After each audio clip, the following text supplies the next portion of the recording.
ఈ మధ్య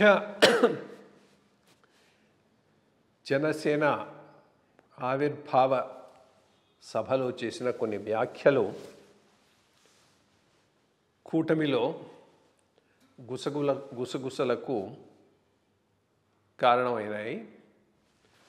రెండోది, ఈ మధ్య ఎక్కడ మాట్లాడినా కానీ పవన్ కళ్యాణ్ గారు బ్రాడ్గా ఒక ట్రెండ్ అయితే ఫాలో అవుతున్నాడు. అది హిందుత్వ ట్రెండ్.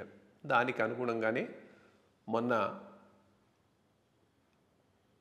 జనసేన ఆవిర్భావ సభలో మాట్లాడినప్పుడు కూడా అదే ట్రెండ్ను, అదే థియరీని ఆయన కంటిన్యూ చేశాడు. ప్రధానంగా రెండు అంశాలను ప్రస్తావించాడు. ఒకటి హిందుత్వాన్ని గురించి ప్రస్తావించాడు. రెండోది, భాషాపరంగా ఈరోజు ప్రధానంగా జరుగుతున్న చర్చలో కూడా తన అభిప్రాయాలను తెలియజేశారు. హిందీకి అంత ఆవేశపూరితమైనటువంటి రియాక్షన్ తమిళనాడు నుంచి అవసరం లేదని, భాష నార్చుకోవటంలో తప్పే ఉన్నది. మరి అన్ని భాషల రీజనల్ సినిమాలను మనం హిందీలో డబ్ చేసుకొని డబ్బులు సంపాదిస్తున్నప్పుడు హిందీ వద్దననే ఈ విధానం ఏంది అనే ప్రశ్న ఒకటి వేయటం జరిగింది. ఒక రకంగా ఇది స్ట్రాంగ్గా పోతున్నాడు. అది బీజేపీ అజెండాతో తను అలైన్ అయిపోయి ముందుకు పోతూ ఉన్నాడు. ఇంత స్ట్రాంగ్గా బీజేపీ అజెండాతో తెలుగుదేశం ఎందుకనో అలైన్ కావటం లేదు.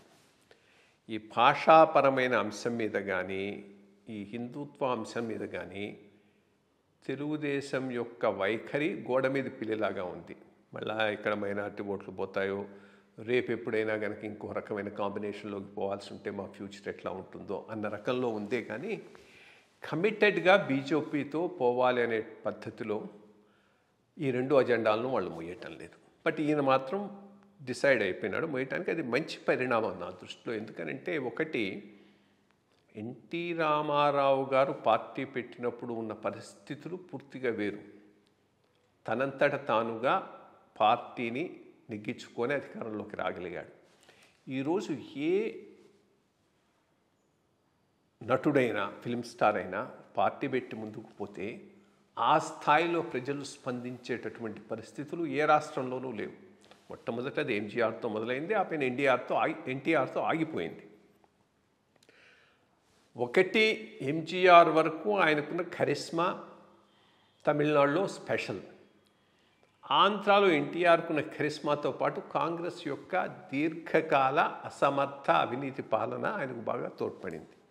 ఇప్పుడు అటువంటి పరిస్థితులు లేవు కాబట్టి ఎవరు పెట్టినా కానీ ఏదో కొంత ఎఫెక్ట్ చూపెట్టగలుగుతున్నారు.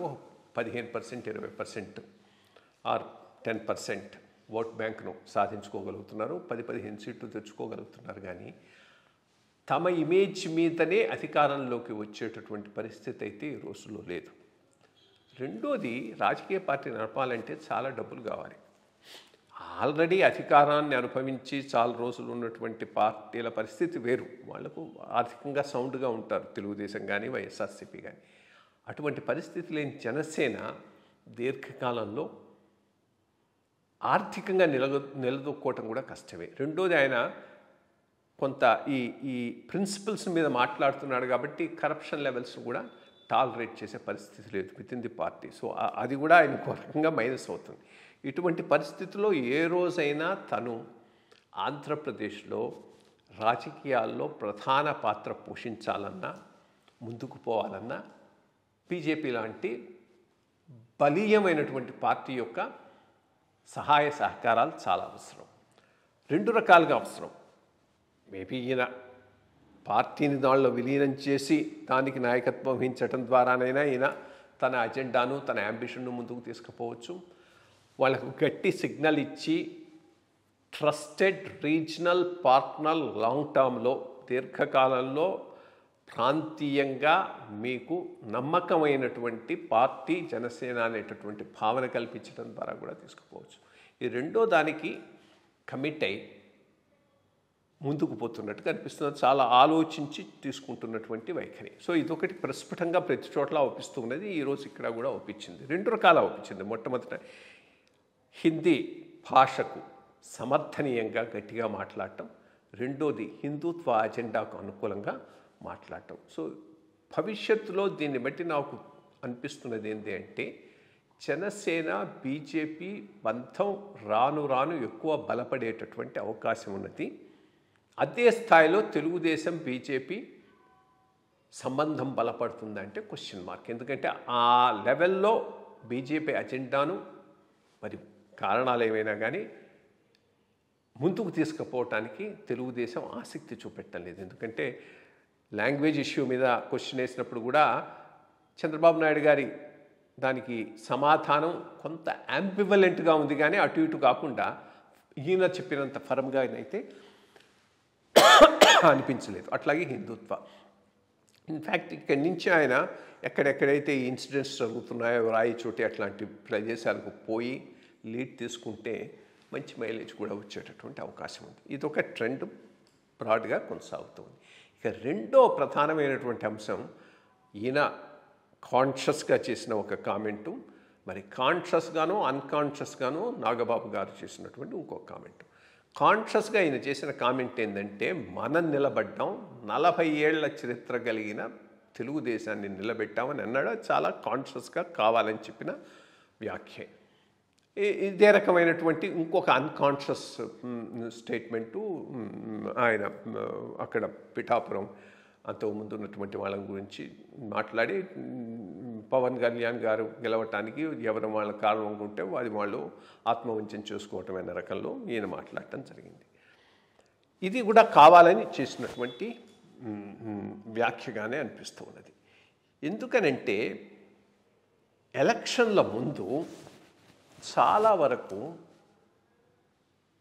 తెలుగుదేశం పార్టీ యొక్క భవిష్యత్తు రెన్యూ కావటానికి చాలా చాలా తోడ్పడినటువంటి వ్యక్తి పవన్ కళ్యాణ్ గారు. దాంట్లో ఎటువంటి డౌట్ లేదు. పూర్తిగా డౌన్ అండ్ అవుట్ లెవెల్లో ఉన్నప్పుడు తనంత తానుగా ఇనిషియేటివ్ తీసుకొని ముందుకు పోయి ఈ ప్రభుత్వాన్ని గద్దెదించాలి, జగన్మోహన్ రెడ్డి ప్రభుత్వాన్ని గద్దెదించాలి, అది అందరం కలిస్తేనే సాధ్యమని గట్టిగా చెప్పి పోట్లాడినటువంటి వ్యక్తి. పోట్లాడటమే కాదు, ఆయనకు ఉన్నటువంటి అన్ని శక్తులను ఒడ్డి బీజేపీని కన్విన్స్ చేశాడు. అప్పుడు బీజేపీ అంత ఇంక్లైన్డ్గా లేదు ఈ కూటమికి.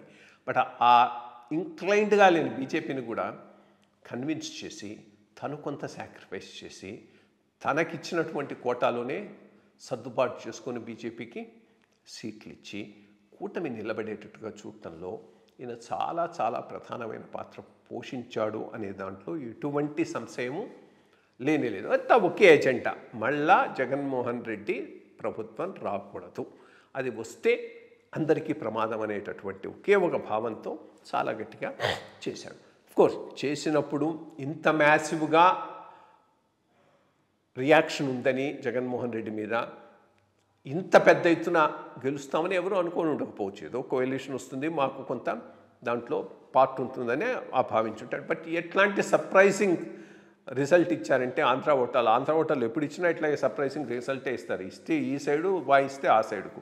అప్పుడెప్పుడో 1978లోనో ఎప్పుడో మిసెస్ గాంధీ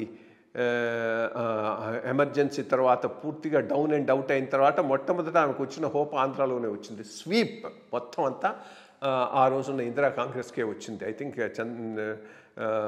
ఆ పైన చెన్నారెడ్డి గారు అయినట్టున్నాడు ముఖ్యమంత్రి. సో ఆ రకంలోనే ఇస్తారు. ఇతడు అంతకుముందు అట్లాగే ఇచ్చారు. ఎగనెస్ట్ తెలుగుదేశం కూడా అదే రకంగా ఇచ్చారు. ఇతడు ఎగనెస్ట్ వైఎస్ఆర్సీపీ కూడా అదే రకంలో ఇచ్చారు. ఇవ్వటంతో పూర్తి మెజారిటీతో తెలుగుదేశం ఇక్కడ వచ్చింది. ఇక్కడ పూర్తి మెజారిటీతో రావటమే కాదు, సెంటర్లో వీళ్ళ మీద ఆధారపడే అవసరం బీజేపీకి వచ్చింది.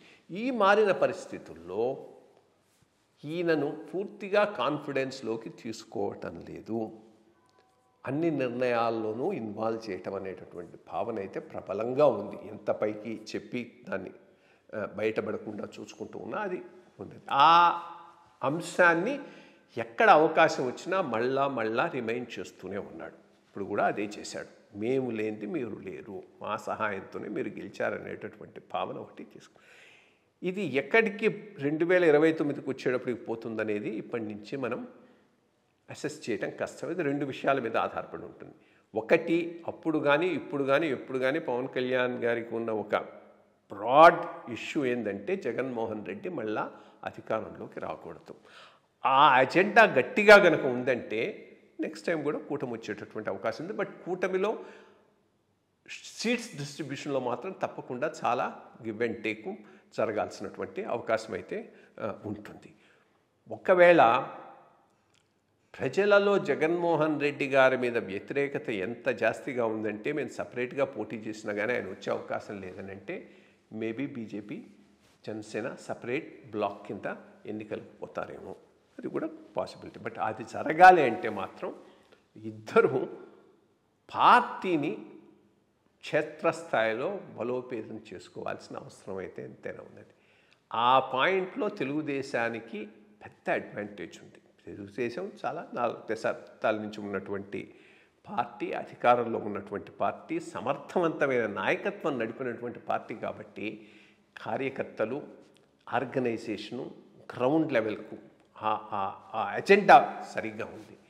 మరి ఆ టైప్లో జనసేనకు లేదు, బీజేపీకి లేదు. అట్లీస్ట్ జనసేన ఈరోజు ఆ గమ్యాన్ని చేరటానికి కృషి అయినా చేస్తున్నది, బీజేపీలో అది కూడా ఒప్పించడం లేదు.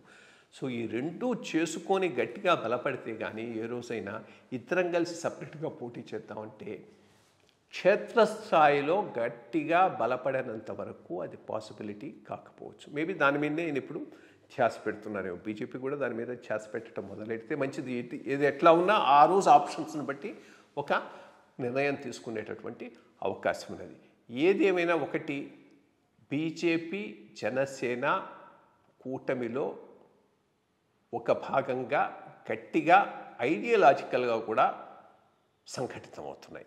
అదే లెవెల్లో తెలుగుదేశం బీజేపీతో ఐడియాలజికల్గా సంఘటితం కావటం లేదు. ఈ సిగ్నల్ ఏ రకంగా పోతుంది, దీనివల్ల భవిష్యత్తులో రాజకీయం ఆంధ్రప్రదేశ్లో ఎట్లా ఉండబోతున్నది, బీజేపీ ఏ రకమైన ప్లాన్తో ముందుకు పోతుంది, ఇవన్నీ క్వశ్చన్ మార్క్స్ వేసి చూడాల్సిన అవసరం అయితే ఉన్నది. చూద్దాం యాజ్ ఇట్ గోస్, దాని మీద కూడా మనం కామెంట్ చేద్దాం.